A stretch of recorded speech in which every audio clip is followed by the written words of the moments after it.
Selamat pagi, salam dalam kasih keluarga kudus.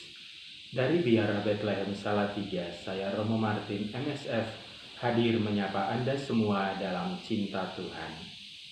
Hari ini, Kamis 16 April, Oktav Paskah. Saya mengajak kita sekalian untuk merenungkan Injil Lukas bab 24 ayat 35 sampai dengan 48. Marilah sekarang kita mempersiapkan diri untuk mendengarkan Tuhan. Dalam nama Bapa dan Putra dan Roh Kudus. Amin.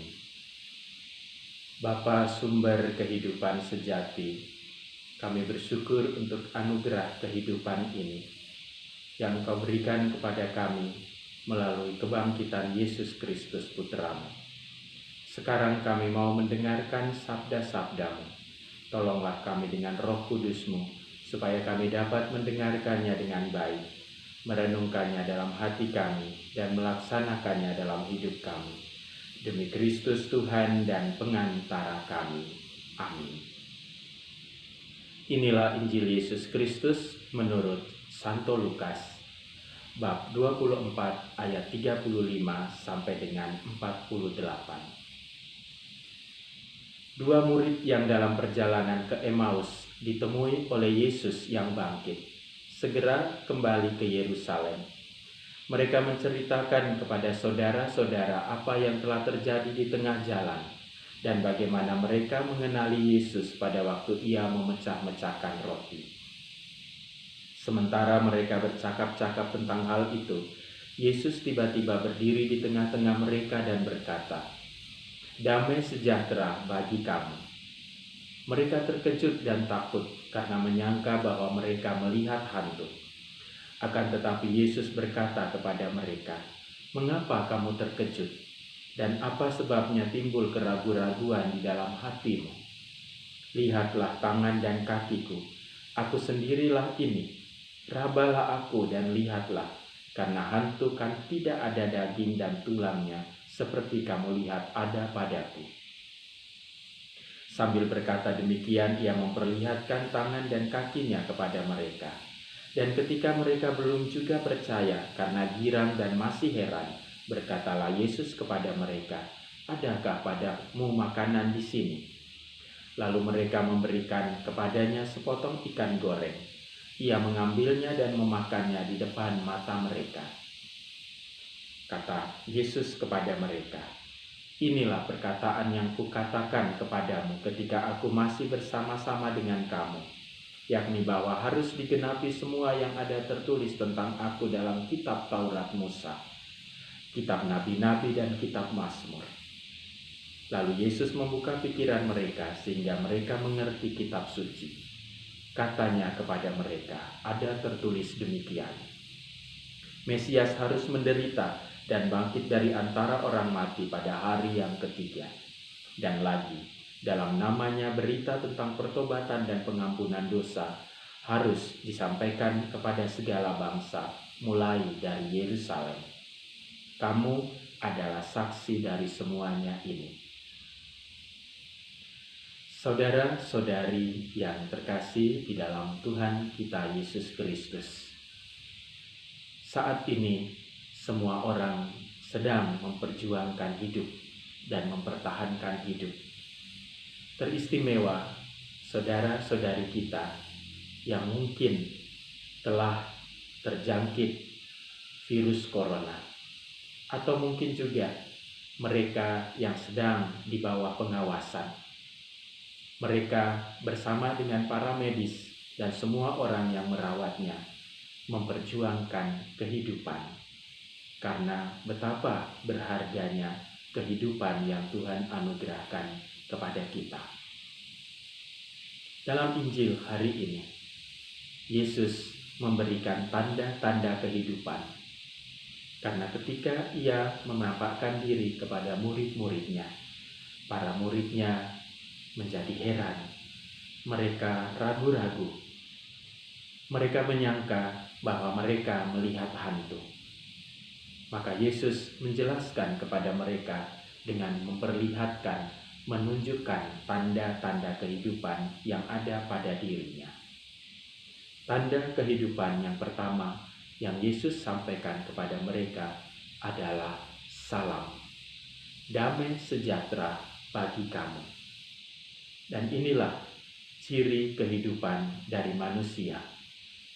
Orang yang memperjuangkan kehidupan sekaligus akan memperjuangkan perdamaian, membawa damai bagi semua orang.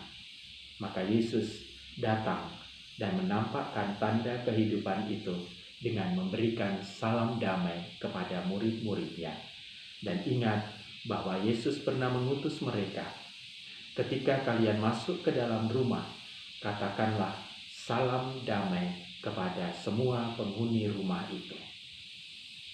Dan tanda kehidupan kedua yang lain adalah dirinya sendiri. Karena ia memperlihatkan tangan dan kakinya, ia menjelaskan kepada murid-muridnya, jika hantu, ia tidak memiliki tangan dan kaki, tidak memiliki daging dan tulang, tetapi lihatlah, rabalah, daging dan tulang ada padaku seperti yang kamu lihat.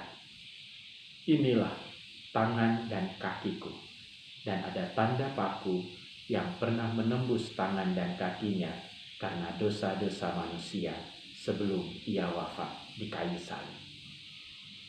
Tanda kehidupan yang ketiga yang Yesus tampakkan kepada murid-muridnya adalah dengan meminta makan kepada mereka. Dan orang yang hidup pasti membutuhkan makan. Dan orang yang sungguh mau memperjuangkan hidup juga bekerja keras untuk memenuhi kebutuhan pokok ini. Inilah 3 tanda kehidupan yang Yesus wartakan dan yang Yesus sampaikan di dalam penampakannya kepada murid-muridnya. Juga membuat mereka yakin dan percaya bahwa Tuhan sungguh telah bangkit.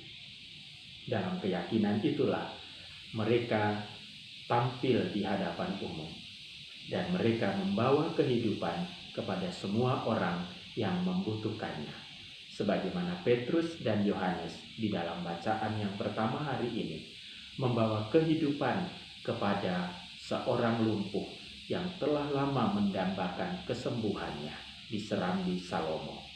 Dan Yesus dan Petrus berkata, perak dan emas tidak ada pada kami, tetapi dalam nama Tuhan kita Yesus Kristus orang Nazaret itu berjalanlah.